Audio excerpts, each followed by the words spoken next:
할렐루야. 오늘 이 시간 예배 나오신 여러분들을 환영합니다. 우리 함께 기도하고 찬양 시작하도록 하겠습니다. 하나님 감사합니다.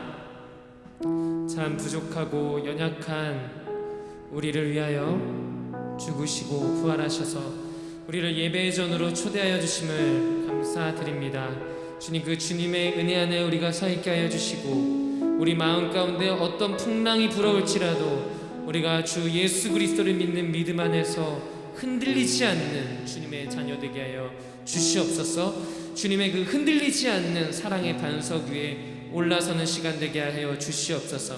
이 시간 주님께 맡겨드리며 사랑이 많으신 예수님의 이름으로 기도드렸습니다. 아멘.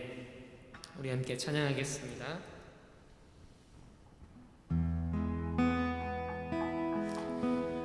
이 몸의 소망 무언가 우리 주 예수 뿐일세.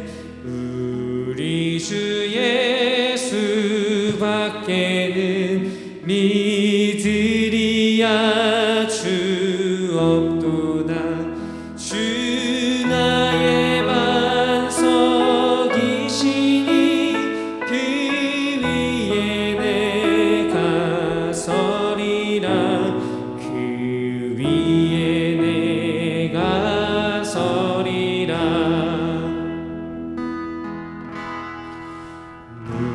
무섭게 바람 부는 밤 물결이 높이 설렐 때 우리 주 크신 은혜에 소망에 닿으주리라. 주 나의 반석이시니 그 위에 내가 서리라. 그 위에 내가 서리라.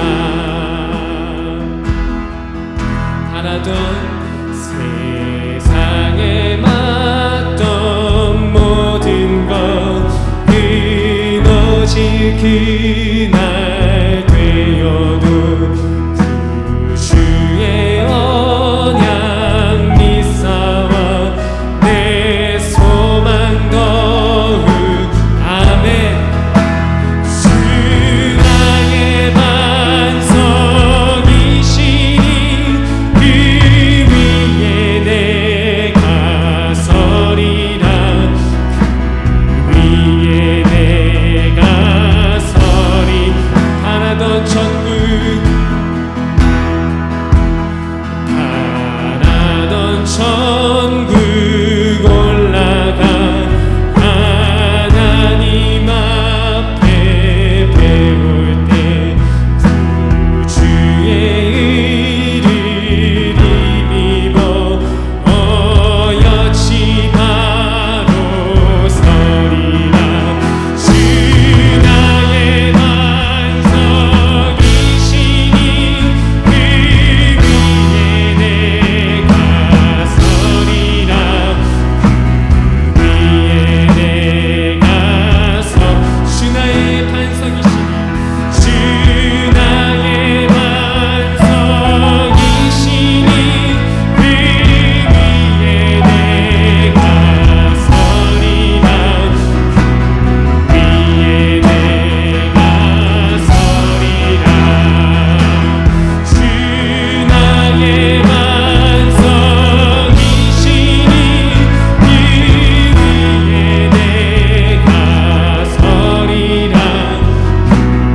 위에 내가 서리라. 아멘. 오늘 그 사랑 위에 올라서는 시간 되길 원합니다. 우리 박수 치면서 찬양하겠습니다.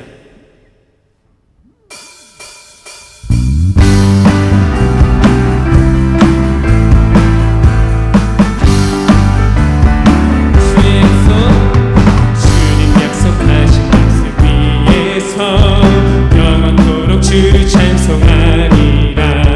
소리 높여 주께 영광 돌리며 약속 믿고 굳게 서리라. 굳게 서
거친 풍랑에도 깊은 바다처럼 나를 잠잠케 해 주 사랑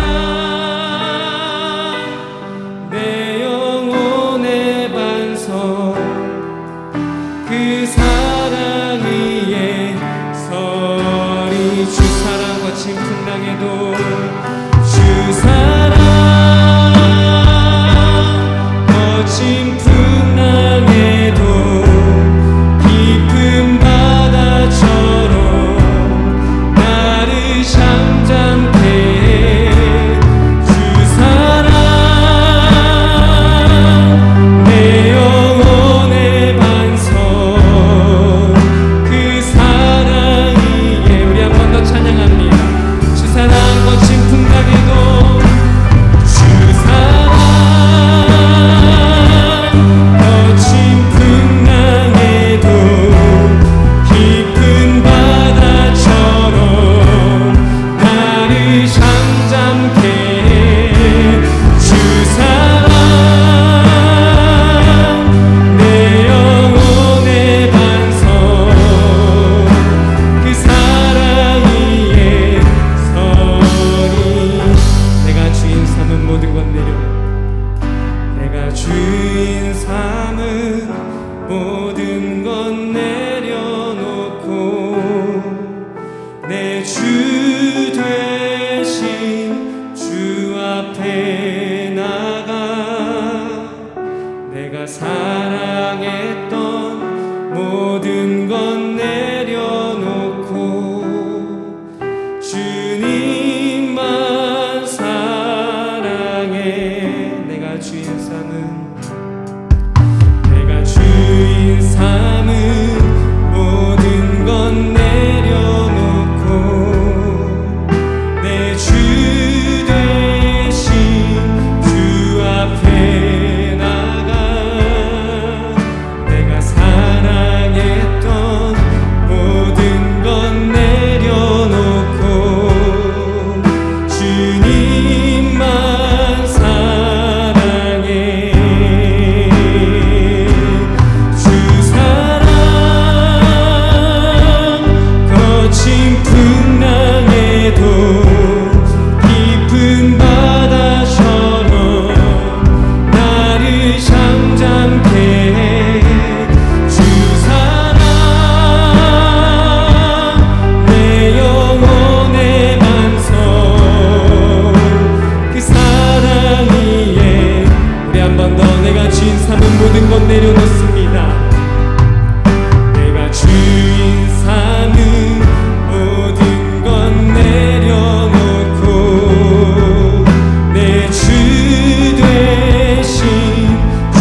내 안에 들려오는 소리와 세상의 소리를 들으면 우리가 주님 앞으로 나아가지 못하게 하는 것들만 가득해 함을 우리가 보게 됩니다. 주님, 이 시간 우리가 우리의 의나 우리의 노력이나 우리의 것을 의지하는 것이 아니라, 세상의 것을 의지하는 것이 아니라 오직 주님 예수 그리스도의 십자가 보혈만 붙잡고 그 사랑만 붙잡고 아버지 앞으로 나아가게 하여 주시옵소서. 우리 마음 가운데 주님 앞으로 나아가게 못하는 것이 있다면 이 시간 예수 그리스도의 보혈로 우리가 선포하며 나아갈 때 주님의 사랑 안에 우리가 올바로 온전히 올라서는 시간 되게 하여 주시옵소서. 그래서 우리가 고백할 때 주 나의 반석이시니 내가 그 위에 서리라, 그 위에 서리라, 그 위에 서리라 고백하는 주님의 자녀 되게 하여 주시옵소서. 우리 함께 믿음의 선포로 기도하며 나아가시겠습니다. 오 주님,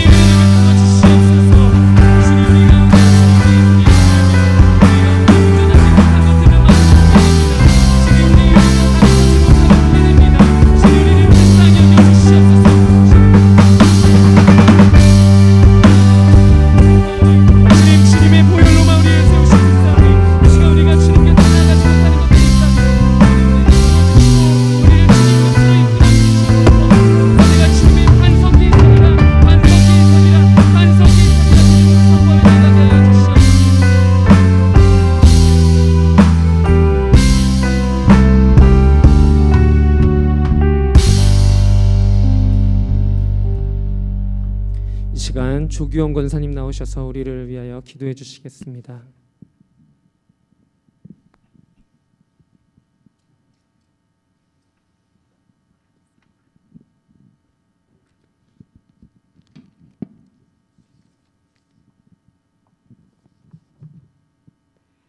함께 기도하겠습니다. 할렐루야. 좋으신 하나님, 언제나 변함없는 은혜로 저희와 함께 하시니 감사드립니다. 새해에도 주님께서 우리의 삶 가운데 동행하여 주시옵소서. 주님이 보시기에 부끄러웠던 지난 일들을 모두 버리게 하옵시고 새해는 새롭고 좋은 것으로 가득 찬 한 해가 되게 하옵소서. 올 한 해 교회에 속한 모든 사랑하는 성도들에게 복에 복을 더하여 주셔서 지경이 넓어지게 하시고 도우시는 주님의 손길을 경험하게 하시어 모든 환난을 벗어나 근심이 없으며 기쁨이 넘치는 한 해가 되게 하옵소서. 이 땅의 가정마다 말씀과 기도로 새로워지기 원합니다. 새해에는 더욱더 하나님을 기쁘게 하고 하나님을 영화롭게 하는 믿음의 가정들이 되게 하옵소서. 올 한 해를 지내는 동안 주님과 동행하며 성령 충만한 삶을 허락하여 주셔서 언제나 말씀과 기도로 믿음을 지켜나가게 하여 주시옵소서. 어떤 여건과 환경을 만나더라도 믿음으로 살아가려는 우리의 결단이 흔들리지 않도록 이끌어 주시고 다시는 죄의 길로 들어서지 않는 복된 한 해가 되길 간절히 기도합니다. 그리하여 올 한 해의 삶을 통하여 주님의 영광을 나타내는 저희들이 되게 하시고 날마다 주님의 온전한 뜻을 이 땅에 이루는 주님의 충성된 일꾼이 되게 하옵소서. 올 한 해를 보내는 모든 시간들이 주님의 영광만을 나타내는 복된 한 해가 되기를 기도합니다. 우리 자녀들이 하나님의 말씀으로 잘 양육받게 하셔서 이 어두운 세상에서도 진리의 말씀을 붙잡고 올바른 것들을 선택하게 하시고 이 세상의 빛과 소금의 역할을 잘 감당하는 하나님의 사람들로서 잘 성장하게 하여 주시옵소서.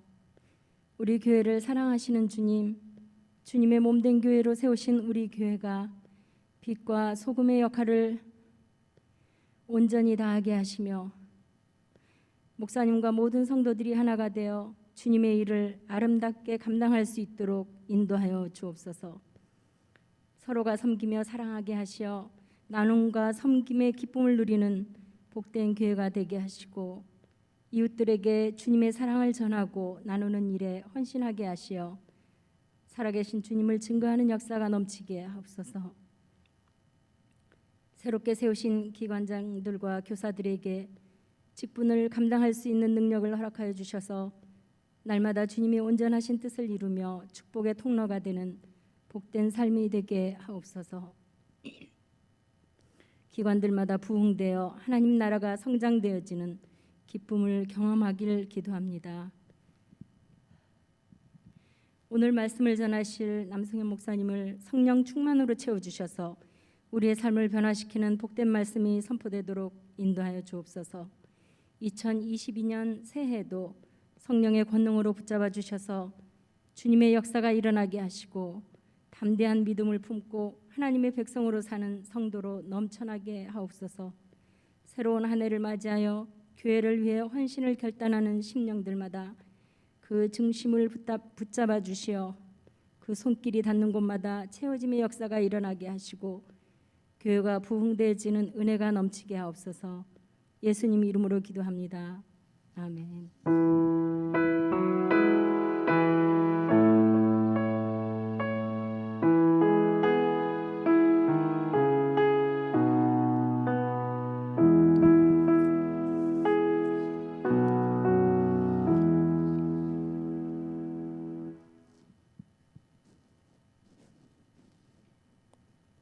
네, 우리 함께 보실 하나님의 말씀은 여호수아 24장 14절부터 28절의 말씀입니다. 여호수아 24장 14절부터 28절의 말씀입니다.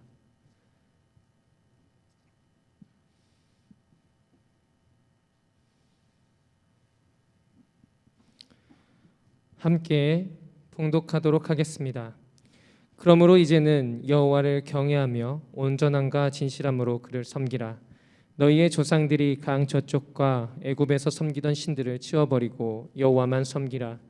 만일 여호와를 섬기는 것이 너희에게 좋지 않게 보이거든 너희 조상들이 강 저쪽에서 섬기던 신들이든지 또는 너희가 거주하는 땅에 있는 아모리 족속의 신들이든지 너희가 섬길 자를 오늘 택하라. 오직 나와 내 집은 여호와를 섬기겠노라 하니 백성들이 대답하여 이르되 우리가 결단코 여호와를 버리고 다른 신들을 섬기기를 하지 아니하오리니 이는 우리 하나님 여호와께서 친히 우리와 우리 조상들이 인도하여 애굽 땅 종되었던 집에서 올라오게 하시고 우리 목전에서 그 큰 이적들을 행하시고 우리가 행한 모든 길과 우리가 지나온 모든 백성들 중에서 우리를 보호하셨음이며 여호와께서 또 모든 백성들과 이 땅에 거주하던 아모리 족속을 우리 앞에서 쫓아내셨음이라.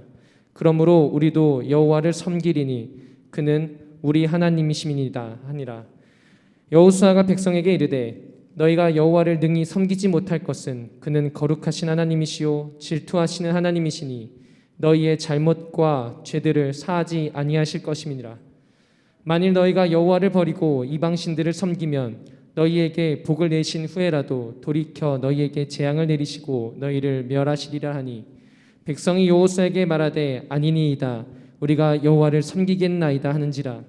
여호수아가 백성에게 이르되 너희가 여호와를 택하고 그를 섬기리라 하였으니 스스로 증인이 되었느니라 하니 그들이 이르되 우리가 증인이 되었나이다 하더라. 여호수아가 이르되 그러면 이제 너희 중에 있는 이방 신들을 치워버리고 너희의 마음을 이스라엘에 하는 여호와께로 향하라 하니 백성이 여호수아에게 말하되 우리 하나님 여호와를 우리가 섬기고 그의 목소리를 우리가 청종하리이다 하는지라. 그날에 여호수아가 세겜에서 백성과 더불어 언약을 맺고 그들을 위하여 율례와 법도를 제정하였더라. 여호수아가 이 모든 말씀을 하나님의 율법책에 기록하고 큰 돌을 가져다가 거기 여호와의 성소 곁에 있는 상수리 나무 아래에 세우고 모든 백성에게 이르되 보라 이 돌이 우리에게 증거가 되리니 이는 여호와께서 우리에게 하신 모든 말씀을 이 돌이 들었음이니라. 그런즉 너희가 너희의 하나님을 부인하지 못하도록 이 돌이 증거가 되리라 하고 백성을 보내어 각기 기업으로 돌아가게 하였더라. 아멘. 오늘 이 시간 남성현 목사님께서 약속의 땅 입성이라는 제목으로 말씀 전해주실 때 많은 은혜 받으시길 바랍니다. 다 함께 기도하겠습니다. 사랑의 하나님 감사합니다. 주의 말씀을 사모하여 이 자리 주 앞에 나아갑니다. 하나님 저희들에게 귀한 은혜의 시간 허락하여 주시옵소서. 주의 말씀 들을 수 있는 귀를 갖게 하여 주시고 주의 말씀 들을 수 있는 심령의 밭이 되게 하여 주시옵소서. 주의 말씀 잘 듣고 깨달아 더욱 잘 믿고 잘 주님을 섬기는 주님의 사랑하는 자녀들 되게 하여 주옵소서. 피곤치 않도록 붙잡아 주시고 이 시간 온전히 주님의 뜻만 드러나는 은혜의 시간 되게 하여 주옵소서. 감사드리며 우리 구주 예수 그리스도 이름으로 간절히 기도합니다. 아멘. 이 시간 하나님의 은혜가 함께하는 귀한 시간 되길 간절히 소망합니다. 제가 군대 생활했을 때 잠깐만 좀 죄송하지만 하겠습니다. 전 군대 생활을 편하게 하지 못했습니다. 왜 편하게 하지 못했는가 하면 해안경계 부대를 제가 그 군 생활을 하는 동안 해안경계 부대에 있었는데 그 해안경계에 나갈 때에 그 두 중대로 나뉘거든요. 한 중대는 여름 좀 더울 때 해안경계를 쓰고 한 중대는 가장 추운 겨울에 이제 근무를 섭니다. 저는 정말 추운 지금 같은 때에 근무를 섰어요. 그러니까 추울 때 근무를 서다 보니까 사실 혹한기 훈련이라는 것을 하지 않아도 됩니다. 근무를 서는 것 자체가 혹한기 훈련과 같았기 때문에 근무를 서지 않아도 됐는데, 그런데 말이죠. 제가 그 군 생활한 그 시절에 그 혹한기를 한 거예요. 그 추운 겨울에 근무를 서고 혹한기도 뛰고 이제 내륙으로 들어왔는데, 그 내륙에 들어와 있는 동안에 군 생활이 한 주 동안 훈련하고, 한 주 동안 훈련한 거 이제 정비한다고 해서 닦고 또 뭐 이렇게 부족한 거 있나 이런 거 다 하고, 또 한 주간 또 5분 대기라고 언젠가 한번 제가 말씀 중에 그 말씀을 한번 드린 적이 있는데, 군복 입고 계속 생활하는. 근데 제가 있을 때 소대장님이 그 5분 대기를 상당히 많이 외치셨어요. 그래서 자주 5분 대기 훈련도 많이 했습니다. 그럼 또 한 주간은 또 뭐 했는가 하면 훈련을 전반기 하면 행군을 하면 후반기에는 또 정비했어요. 그러면 또 남은 기간 이렇게 정비하고 나면 한 달이 지나는 겁니다. 그러니까 한 달을 가만 생각해 보면 한 달 거의 4주 중에 3주는 훈련으로 보냈던 것 같아요. 그러니까 훈련을 얼마나 잘 열심히 많이 했는지 나중에는 5분 대기하면 시간도 빨라졌고요. 훈련을 하면 훈련을 너무나 열심히 해서 훈련할 때에 이제 뭐 군장 싸고 뭐 하고 하는데 상당히 익숙해진 겁니다. 얼마나 훈련을 많이 했는지 나중에 제가 연대 군종병이라는 곳에 갔는데 상병 달고 갔음에도 불구하고 사람들이 저한테 이등병 온 줄 알았다 그렇게 이야기를 했고, 그곳에서 별명이 전투군종이었습니다. 열심히 훌륭한 성과가 그렇게 나왔어요. 여러분, 무언가를 배웠을 때에 배운 것으로 끝나면 아무런 영향이 없지만 열심히 훈련하고 열심히 배운 것들이 나중에 잘 드러나야 하는 게 우리가 열심히 배우고 훈련하는 목적이기도 합니다. 자, 오늘 우리가 이제 여호수아의 말씀을 보게 되는데, 신명기 말씀 지난주까지 신명기 말씀에서는 하나님의 말씀으로 열심히 훈련되는 그런 상황을 보았어요. 열심히 하나님의 말씀을 훈련을 받았으니까 이제 이거를 어떻게 해야 될까요? 나가서 이제 딱 나와야 되는 시기가 여호수아의 시기가 바로 그 시기입니다. 하나님의 말씀으로 잘 훈련된 이스라엘 백성들, 만나 세대들이 하나님의 말씀을 중심으로 그 말씀을 배운 사람들, 하나님의 말씀을 붙잡고 있는 사람들, 말씀으로 훈련된 사람들이 이제 가나안 땅을 어떻게 정복해 나가는지가 나타나는, 정말 이 실전에 드러나는 것이 여호수아의 말씀이에요. 여호수아는 가나안 정복 전쟁과 땅의 분배 그리고 이스라엘의 가나안 정착 과정을 기록하고 있는 책입니다. 모세를 통해서 40년 동안 광야에서 훈련을 받았죠. 만나 세대라고 우리가 이야기를 했잖아요. 출애굽한 2세대들입니다. 이들이 하나님의 말씀에 순종했고, 그렇게 순종한 사람들이 이제 하나님 약속한 땅에 들어가기 시작한 거예요. 이 1세대라고 이야기하는 막 출애굽한 세대의 이 말씀들을 우리가 가만히 생각해 보면, 출애굽한 막 그 만나 세대의 부모들은 가장 많은 이야기들이 무엇이었는가 하면 원망과 불평이었습니다. 그 결과 이 출애굽한 이스라엘 백성들은 하나님께서 약속하신 가나안 땅에 들어가지 못하였잖아요. 그리고 그 이후인 만나 세대가 그 가나안 땅에 들어가게 된 겁니다. 이 가나안 땅에 들어간 만나 세대는 부모 세대와는 달리 확실히 하나님의 말씀에 교육받고 훈련받고 하나님의 인도하심을 보아서 그 효과가 무엇인지를 아주 잘 나타내주고 있습니다. 우리가 함께 이제 여호수아의 말씀을 통해서 하나님의 말씀에 훈련받은 자들, 하나님의 말씀에 정말 열심히 가르침을 받은 사람들의 모습이 어떠해야 되는지를 우리 함께 은혜를 나누기를 간절히 소망합니다. 자, 먼저 1장 여호수아 1장에 보게 되면 여호수아와 만나 세대에 대해서 이야기하고 있는 것을 보게 됩니다. 여호수아와 만나 세대에 대해서. 자, 여러분, 가나안 땅에 이제 이스라엘 백성들이 들어가게 되어 이전의 지도자는 모세였습니다. 모세가 상당히 훌륭하게 이스라엘 백성들을 인도했지요.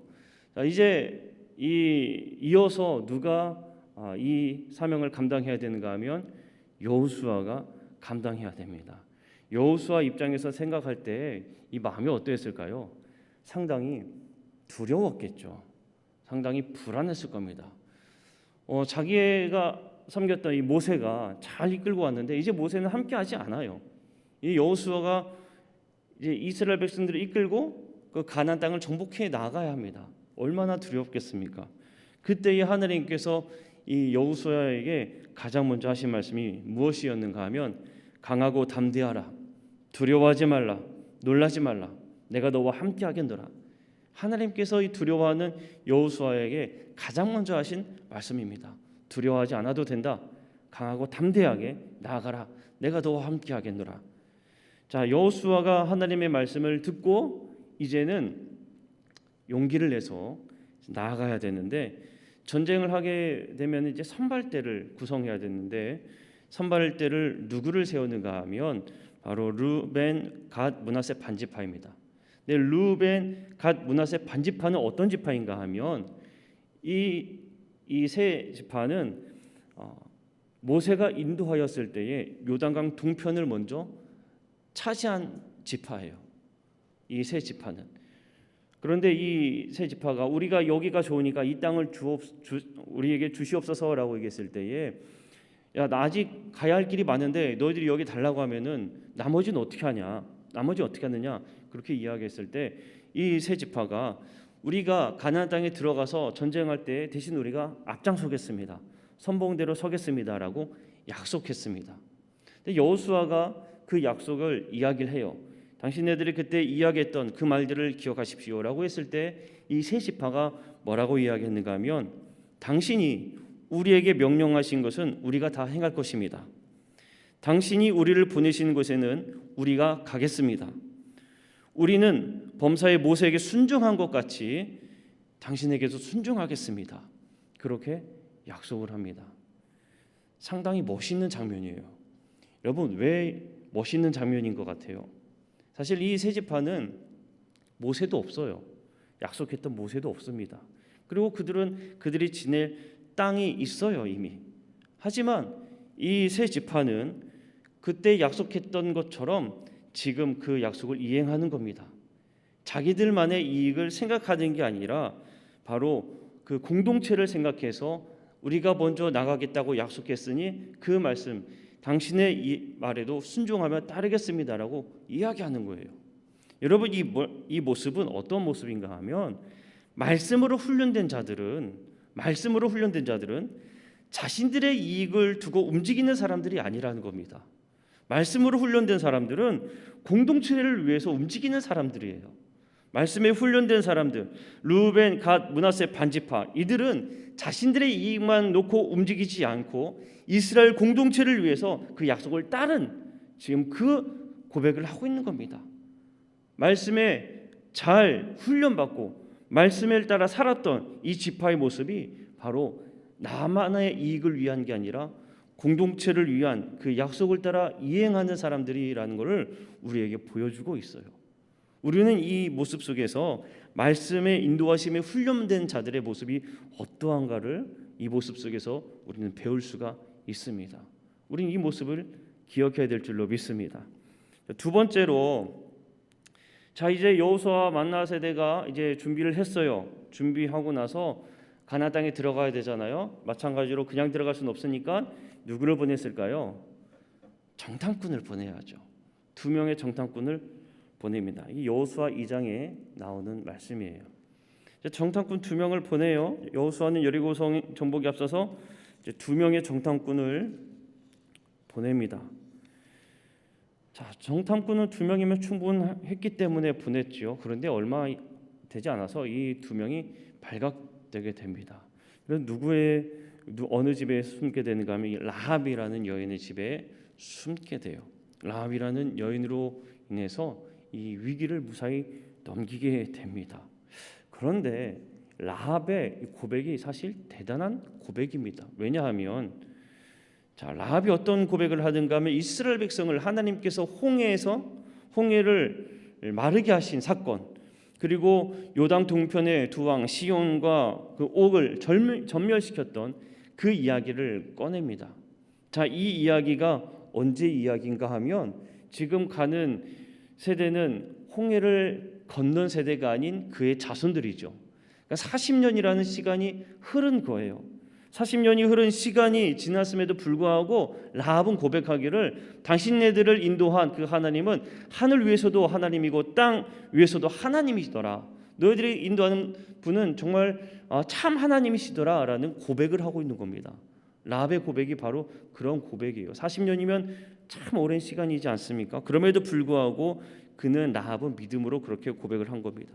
그리고 약속을 하죠. 정탐꾼들에게. 그러니까 우리를 어떻게 해달라고 이야기하는 겁니까? 살려달라. 약속하지 않습니까? 라합의 부탁을 받아들이고 창문에 붉은 줄을 메어서 약속을 이행을 하죠. 라합의 도움으로 정탐을 마친 이들이 이제 여호수아에게 돌아가서 기쁜 소식을 전합니다. 우리가 가서 이야기를 들어봤더니 이들은 우리를 두려워하고 있습니다. 그 가나안 땅에 들어가기에 앞서 얼마나 두려웠겠습니까? 그런데 정탐꾼들의 고백은 상당히 큰 힘이 되는 고백이었습니다.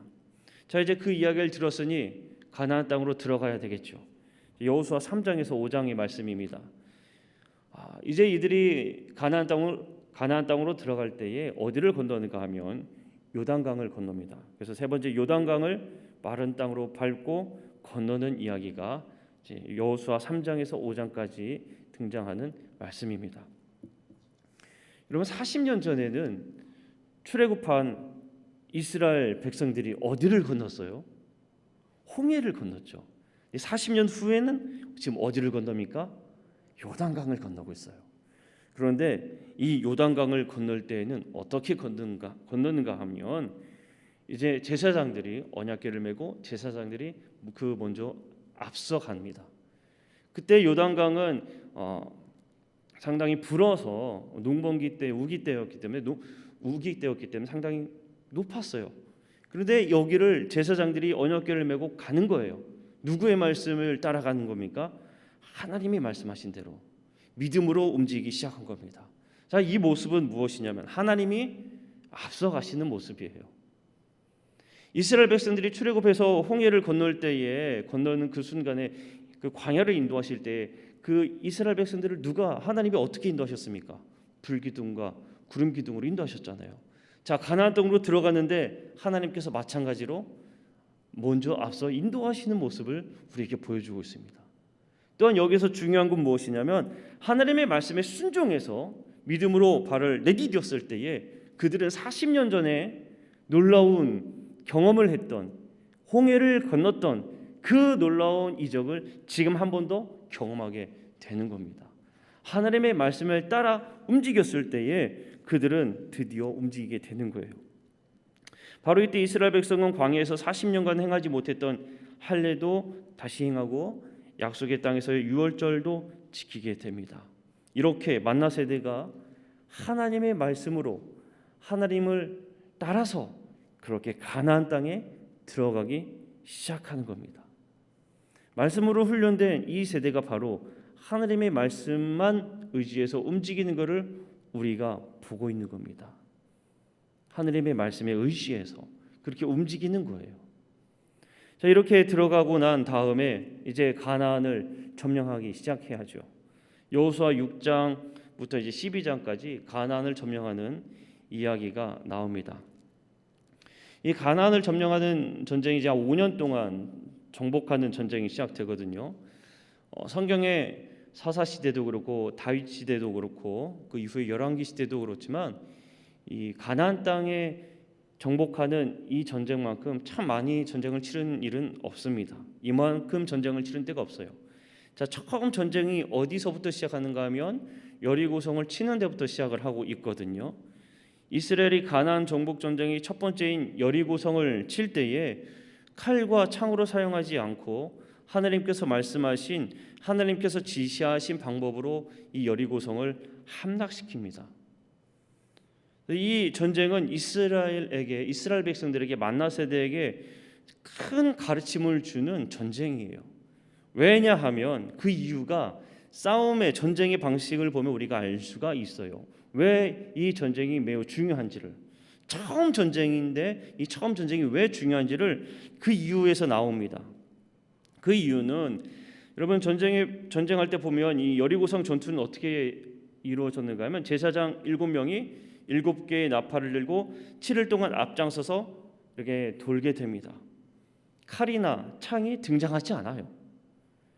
그리고 서로 전쟁하는 이 모습도 등장하지 않아요. 그저 하느님 말씀대로 돌았고 하느님께서 말씀하신 대로 소리만 있었습니다. 함성만 있었어요. 그때에 이 여리고성은 무너졌습니다. 여기에 참 놀라운 거는, 일반적인 전쟁이면 무기를 들고 싸워야 하는데 이 전쟁은 전혀 그렇지 않았다는 겁니다. 온전히 누가 하신 걸까요? 하나님이 하신 거예요. 온전히 이 전쟁은 하나님이 하신 겁니다. 처음 전쟁부터 하나님이 하시는 것임을 보여주고 계세요. 어떻게 하면 되는가? 하나님께서 말씀하신 대로 그대로 행하기만 하면 누가 하신다고요? 하나님이 하시는 거예요. 하나님이. 여리고성의 이 처음 전쟁이 참 중요한 게, 하나님께서 바로 이스라엘 백성들에게 말씀하시는 겁니다. 전쟁은 하나님께 속한 것이다. 전쟁은 하나님께 속한 것이다. 이 이스라엘 백성들은 애굽에서 나왔을 때예요, 단지 큰 무리에 불과했어요. 이들이 전문적인 군사 조직을 갖고 있거나 어떠한 훈련을 받은 사람들은 아닙니다. 전문적인 전쟁에 이런 익숙한 사람들이 아니에요, 사실. 그에 반해서 여리고성은 대단히 큰 성입니다. 거기에는 전문적으로 훈련된 군사가 있었겠죠. 객관적으로 따져서 인간적인 생각으로 우리가 보게 되면 이 전쟁은 있을 수가 없는 거예요. 그냥 참패할 수밖에 없는 겁니다. 하지만 하나님의 방법으로 그 말씀에 순종했을 때에 하나님께서 하셨기 때문에 그 전쟁에 승리할 수 있었다라는 것을 보여주는 겁니다. 전쟁은 사람에게 달린 게 아니라 하나님께 속한 것이다. 하나님께 속한 것이다. 그거를 보여주고 있어요. 만나 세대들이 하나님께 속한 것이라는 이 믿음과 순종이 얼마나 중요한지 이 전쟁을 통해 깨닫게 됩니다. 여러분, 이게 왜 중요한가? 그 이후의 전쟁을 보면 또 사실 알 수 있거든요. 여리고성 함락하고 난 다음에 어떠한 성에서의 전쟁이 이루어지는가 하면 아이성에서 전쟁을 하잖아요. 아이성은 참 작은 성이었어요. 여리고성에 비하면 아주 보잘것없었습니다. 그러니까 이 이스라엘 백성들이 아이성과의 전쟁을 치를 때에 어떻게 했는가 하면, 자, 여리고성은 하나님께서 말씀하셨잖아요. 이 아이성 처음 전쟁은 이스라엘 백성들이 자기네들끼리 전쟁을 한 거예요. 그 결과가 어떻게 됐습니까? 참패한 거죠. 크게 패한 겁니다. 야, 우리가 이 큰 여리고성도 이겼는데, 아이고 저 조그마한 아이성 이거 식은 죽 먹기지, 한번 하자, 해볼 만해. 그랬다가 큰 코 다친 거예요. 그게 아이성입니다. 여러분, 이 만나 세대들이 전쟁을 치르는 동안에 그들이 이번에 전적으로 알게 된 거는, 이 모든 일들은 하나님이 하신다라는 것을 전적으로 보여주고 그들의 믿음을 갖게 하신 전쟁이라는 겁니다. 결국에는 한 사람이 아니라 믿음으로 이기는 것, 하나님의 말씀에 순종할 때에 놀라운 이적을 경험한다는 것을 그들에게 아주 크게 가르쳐 주시는 거예요. 여러분, 이 말씀 속에서 우리가 그래요. 하나님의 놀라운 경험을 이루고 나서 작은 일을 볼 때에 우리 생각에 작다라고 생각하는 그 순간에 참 조심해야 합니다. 늘 겸손히 하나님의 말씀에 귀를 기울이면서 하나님의 말씀에 순종하며 움직이는 사람들이 되어야 한다는 겁니다. 내 경험으로, 내 생각으로 어떤 일들을 이루는 것이 아니라 오로지 믿음으로 하나님께서 말씀하신 말씀에 순종하며 우리가 그 일들을 해 나가야 한다는 것을 이 전쟁 속에서 우리는 바라볼 수 있다는 거예요. 여러분, 우리 모두 다 믿음으로 늘 승리하기를 간절히 소망합니다. 자, 이제 다섯 번째, 전쟁을 다 했으니까 이제 어떻게 해야 될까요? 땅을 분배해야죠. 여호수아 13장에서 19장에 이제 가나안 땅 분배와 갈렙의 선택에 대한 이야기가 나옵니다. 가나안 땅 정복을 어느 정도 마쳤어요. 각 지파는 자신들이 거주할 땅을 위해서 무엇을 하는가 하면 제비를 뽑아요. 이게 누가 알려주신 방법이었는가 하면 하나님이 알려주신 방법입니다. 제비 뽑기, 하나님이 정해주신 방법이에요. 그런데 여기에서 딱 한 사람만 이 원칙에서 예외되는 사람이 있었습니다. 그 사람이 누구였겠어요? 갈렙이에요. 갈렙. 처음 출애굽하면서 이 남은 사람만 있었잖아요. 여호수아와 갈렙. 갈렙은 이 원칙에서 예외였어요. 45년 전에 가데스 바네아에서 믿음으로 고백했던 이 갈렙에게 선택된 하나님께서 주신 특권이었습니다. 특권이었어요. 실제로 땅을 분배한 이 시점에서 갈렙이 어떻게 했는가 하면 자기의 가족, 친지들을 다 데리고 와서 그 옆에 세워놓고 여호수아에게 이야기를 해요. 과거에 자신에게 부여해 주었던 특권을 상기시키면서 하는 이야기입니다. 그 이야기의 내용이 이거예요. 자, 이제 주께서 그날 약속하신 이 산지를 나에게 주시옵소서. 과연 거기에는 아낙 사람이 있고 그 성읍은 크고 견고합니다. 그러나 주께서 나와 함께 하신다면 주께서 말씀하신 대로 나는 그들을 쫓아낼 수 있습니다. 이게 갈렙이 하는 고백이에요. 갈렙이 하는 특권을 이야기할 때 어떤 특권을 이야기한 겁니까? 갈렙은 특권이 있기 때문에 이제 전쟁을 하지 않아도 돼요. 더 이상 전쟁하지 않아도 됩니다. 그냥 그들이 차지한 땅 중에 가장 좋은 땅을 선택해도 됐어요. 그런데 갈렙은 그렇지 않았습니다. 현재 갈렙의 나이는 85세예요. 40세 정말 정정했던 나이가 아닙니다. 그 85세에 그는 다시 한 번 더 믿음으로 도전하고 있는 고백을 하는 겁니다. 믿음으로 고백하는 도전. 그래서 갈렙이 아직 정복하지 못한 헤브론 땅을 두고 그가 이야기하는 겁니다. 이 산지를 내게 주옵소서. 이 산지, 아직 정복하지 못한 저 산지를 내게 주시옵소서. 하나님이 함께 하신다면 내가 그 땅을 차지할 수 있습니다. 라고 도전하는 겁니다. 갈렙의 요청대로요, 이 헤브론 땅은 훗날 이제 그 갈렙에게 기업으로 주어지게 되고 훗날 다윗의 땅이 돼요. 다윗의 땅. 이제 여호수아는 갈렙의 도움으로 땅 분배에 아주 잘 성공할 수가 있었죠. 여러분, 갈렙의 믿음의 고백은 여러분 우리에게 큰 도전을 주는 고백입니다. 안주하는 자가 아니라 끊임없이 믿음으로 도전하는 그리스도인의 삶, 갈렙의 고백이 보여주는 삶이에요. 특권을 내세우는 것이 믿음으로 남들이 하지 않는 일을 개척자의 길로 그 일들을 해나가는 그 모습이 바로 갈렙이 보여주는 믿음이 있는 자의 삶이라는 겁니다. 내가 믿음이 있기 때문에 그냥 여기에 안주하는 것이 아니라 하나님께서 허락하신다면 아직 정복되지 않은 저 땅 내가 차지할 수 있습니다. 이게 믿음이 있는 자들의 고백이란 이야기입니다. 갈렙의 고백은 우리가 현재 안주할 수 있는 이 상황에서도 마찬가지입니다.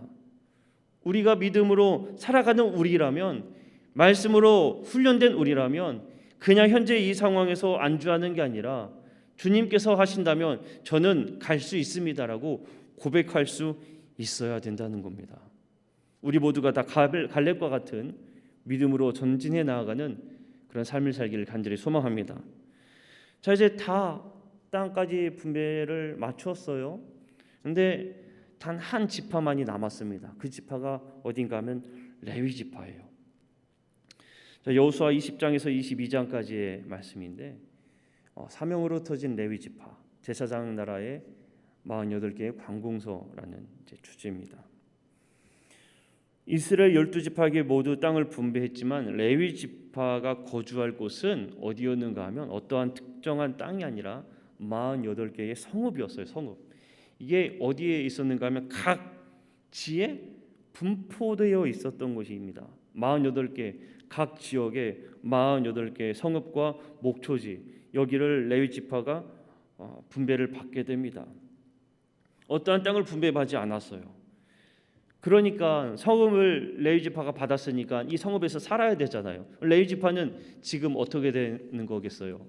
한 곳에 모여 사는 게 아니라 각 성읍에 뭐예요? 다 흩어진 거죠. 여러분, 레위인의 사명이 뭡니까? 레위인의 사명. 레위인들은 하나님의 말씀을 가르쳐야 하는 사명이 있어요. 그러니까 하나님께서는 레위인들에게 특별히 각 지방에 퍼져서 이스라엘 백성들이 변함없이 하나님의 말씀으로 서 나아갈 수 있도록 그렇게 만드신 겁니다. 레위인들은 여러 지역에 흩어져서 하나님의 말씀을 가르치는 사명으로서 제사장 나라를 세우는 데에 앞장서야 한다라는 것을 우리에게 보여주고 있어요. 제사장 나라는 하나의 중앙 성소가 있다면, 하나님의 말씀이 중앙에 있다면, 이제 48개의 관공서 레위 지파가 그 안에서 하나님의 말씀을 계속적으로 전하는 나라가 제사장 나라다라는 것을 우리에게 보여주고 있습니다. 여러분, 베드로전서 2장 9절 말씀에 우리가 너무나 잘 알고 있는 말씀, 그러나 너희는 택하신 족속이요 왕 같은 제사장들이요. 여러분, 우리가 제사장들 아닙니까? 마찬가지로 우리는 이 제사장들로서 각 곳곳에 퍼져서 하나님의 말씀을 증거하고 하나님의 말씀을 가르쳐야 하는 사람들이 바로 우리입니다. 우리도 마찬가지로 레위인들처럼 우리가 있는 그곳에서 하나님의 말씀을 증거하고 하나님의 말씀을 가르치고 그렇게 살아야 한다라는 것을 우리에게 지금 가르쳐주고 있는 거예요. 자, 여호수아가 이제 마지막으로 수명이 이제 다 이루었습니다. 여호수아 23장에서 24장의 말씀에 여호수아의 이제 마지막 당부를 하고 있는 걸 보게 돼요. 가나안 정복 전쟁을 잘 마쳤어요. 땅 분배까지 다 했습니다. 레위 지파를 또 각 지역으로 다 분배도 했어요. 이제 이 시점에서 여호수아가 이스라엘 백성들에게 말하는 겁니다. 너희들은 스스로 조심해서 여호와를 섬겨라. 그리고 이야기를 하죠. 너희들은 누구를 섬기겠느냐? 나는 하나님을 섬길 것이다. 너희들은 누구를 섬기겠느냐? 이야기해 보아라. 거기서 약속하지 않습니까? 우리도 하나님을 섬기겠습니다. 우리도 하나님만을 섬기겠습니다. 그래서 이 여호수아는 각 지파와 함께 언약을 맺고 하나님만을 섬길 것을 약속합니다. 여호수아가 이스라엘 백성들에게 하는 이야기는 오직 하나님만, 그러니까 사랑하라 이야기하고 있어요. 오직 하나님만 사랑하라. 이 이야기가 어디에서 이야기가 되었던 건가 하면 모세가 이스라엘 백성들을 인도할 때에 하나님께서 주신 율법에서 그들을 가르칠 때 하신 이야기, 그들에게 알려준 이야기가 바로 하나님만 사랑하라, 하나님을 사랑해야 된다라는 말씀이에요. 마찬가지로 여호수아도 이스라엘 지파들에게 모든 것들을 다 마친 다음에 너희들이 다른 걸 사랑해서는 안 된다, 오직 하나님만을 사랑해야 된다라고 이야기해주고 있는 겁니다. 이야기하고 있는 거예요. 제사장 나라의 거룩한 시민이라면 하나님만을 섬기고 그 안에서 기쁨을 누릴 수 있어야 한다라고 약속하고 있는 겁니다. 이게 마지막 여호수아의 당부의 이야기였어요. 자, 사랑하는 우리 성도 여러분, 여호수아를 정리해 보면 하나님의 말씀을 배운 세대들이 하나님의 말씀을 훈련된 세대들이 어떻게 살아가야 하는지를 우리에게 분명하게 제시하고 있고 말해주고 있습니다. 우리는 모두 하나님의 말씀을 배우며 살아가고 있어요. 잘 배웠다면, 우리가 잘 훈련되었다면 세상에서 그 말씀을 따라 살아갈 수 있어야 합니다. 이 세상 가운데서도 하나님의 말씀에 온전히 순종하며 살아야 하는 줄로 믿습니다.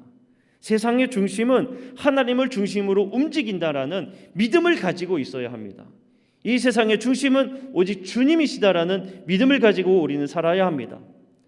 세상의 중심에서 하나님을 외치며 하나님만이 이 세상의 주인됨을 믿음으로 고백하며 살아야 할 사람들이 우리입니다. 하나님께서는 자기 백성을 인도하시고 승리의 길로 인도해 주셨어요.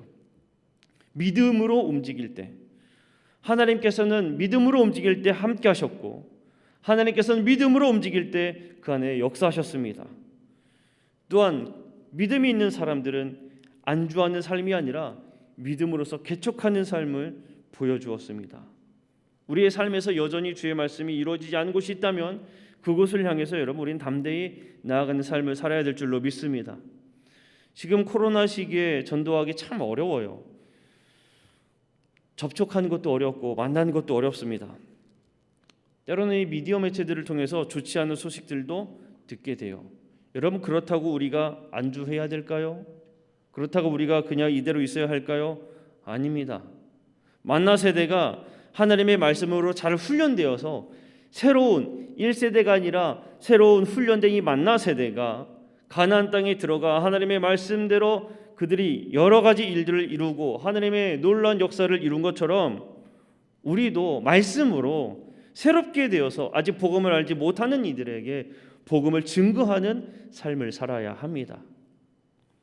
레위 지파가 각각 곳곳에 흩어져 있는 것처럼 우리는 각자의 삶의 자리에서 레위 지파로서 하나님의 말씀을 증거하는 삶을 살아야 합니다. 그리고 여호수아가 하나님을 사랑함을 삶의 지표로 분명하게 세운 것처럼 우리도 하나님을 사랑하는 것이 나의 삶의 지표로 삼고 우리의 삶의 지표로 삼고 우리가 있는 곳에서 하나님을 사랑하는 사람으로서 우리는 삶을 살아야 합니다.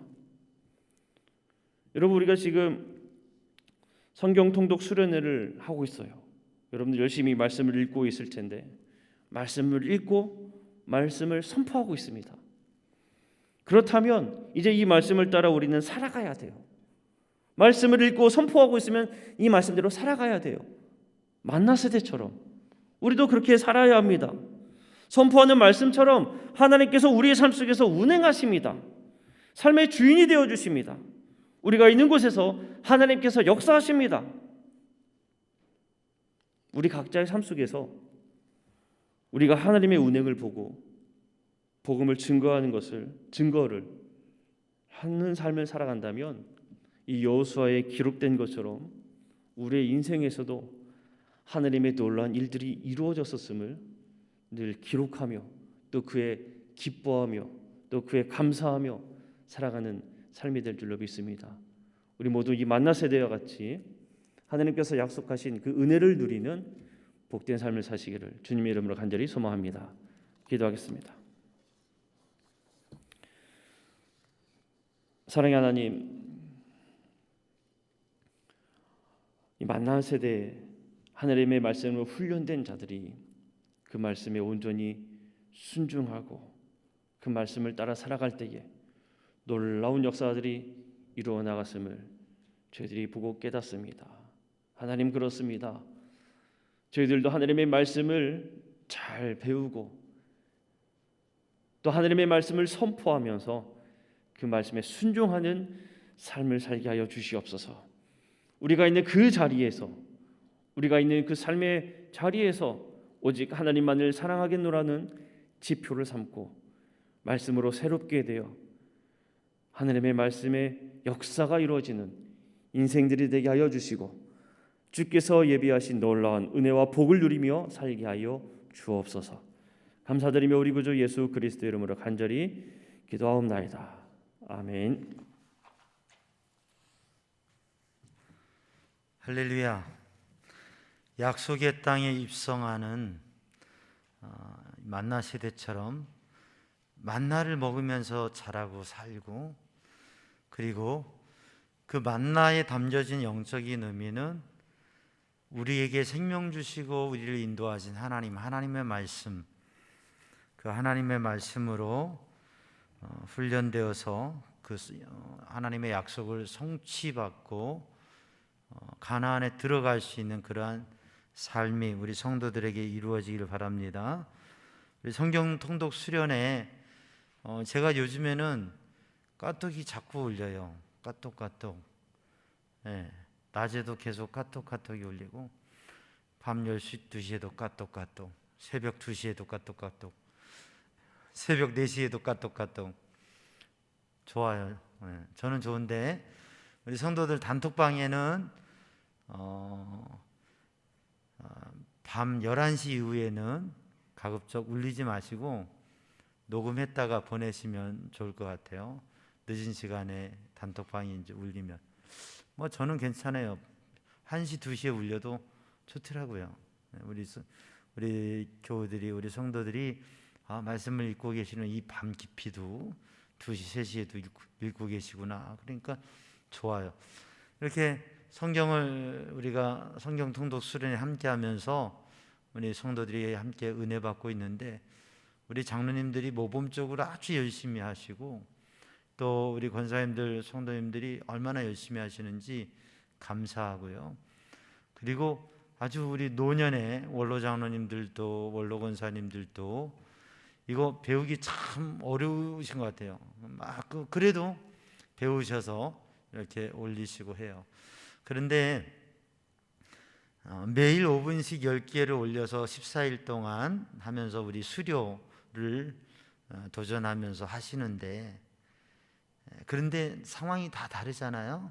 하나부터 시작하는 거예요. 5분 하나 3번씩 끊어 있는데 또 뭐 그걸 그냥 이렇게 읽을 수도 있고 그렇죠. 그런데 이렇게 훈련하면서 5분의 시간 우리에게 있는 5분의 시간들을 하나하나 붙잡고 또 말씀으로 이렇게 도전하면서 지금 수요일인데 우리 열심히 하고 있는데 우리 속장님들 또 속도원들 가운데 좀 못하고 있는 분들이 있으면 도와주셔서 하루에 5분의 말씀을 읽고 이게 5분이 10번이 되면 50분이 되고 더 열심히 하는 분은 하루에 3시간, 4시간도 읽을 수도 있고 그렇게 말씀을 읽으면서 이게 하나님의 은혜와 감동과 성령의 역사, 말씀의 능력을 누리는 삶이 되는 게 얼마나 중요해요. 얼마나 좋은지 몰라요. 그래서 우리 2주 동안 성경 통독 수련회 함께 정말 말씀의 은혜 누리고 복된 정말 깊은 은혜와 풍성한 은혜를 누리는 우리 성도들 되시기 바랍니다. 이번 주일 오후 3시에는 우리 교회에서 강북지방 여선교회 연합회 개사회가 있는데 인원이 50명 제한이라서 우리 총여선교회에서 우리 함께 준비하는데 인원에 대해서도 잘 체크해서 우리 성도들도 우리 여선교회도 그걸 배려해서 참여해야 될 것 같아요. 잘 그렇게 기도하고 협력하고 잘 할 수 있도록 그렇게 하시고 우리 여선교회에서도 예전 같으면 그냥 다 오라고 하겠는데 인원이 어떻게 지금 조정이 되는지 몰라서 여선교회에서 선교회별로 이렇게 잘 안내해서 할 테니까 잘 준비하고 협력하고 기도하고 하나님께 영광 돌리는 새해 우리 여선교회 첫 개사회가 되기를 바라고요. 무엇보다도 매일매일 말씀의 은혜 안에서 행복한 신앙의 삶을 그리고 말씀이 고백되어지고 선포되어지고 그 말씀이 내 삶을 주장하는 역사가 우리 성도들에게 있기를 바랍니다. 우리 주님께서 가르쳐 주신 기도합니다. 하늘에 계신 우리 아버지의 이름을 거룩하게 하시며 아버지의 나라가 오게 하시며 아버지의 뜻이 하늘에서와 같이 땅에서도 이루어지게 하소서. 오늘 우리에게 일월 양식을 주시고 우리가 우리에게 잘못한 사람을 용서하여 준 것 같이 우리 죄를 용서하여 주시고 우리를 시험에 빠지지 않게 하시고 악에서 구하소서. 나라와 권능과 영광이 영원히 아버지의 것입니다. 아멘. 우리 두 손 들고 합심하여 기도합니다. 사랑의 주님, 은혜의 주님, 생명의 주님, 능력의 주님, 말씀하시는 주님, 그 하신 말씀을 이루시고 하나님의 놀라운 역사를 이루어주시는 주님, 이 밤에도 주님께 맡기며 의지하며 주님의 손에 붙들려지는 믿음의 백성들 되게 하시고 우리 우리 모든 성도들 주님의 말씀의 은혜 안에 능력 안에 거하게 하여 주옵소서. 주의 성령이 감동하심으로 주님의 은혜로 충만케 하시고 주님의 능하신 손길로 어루만져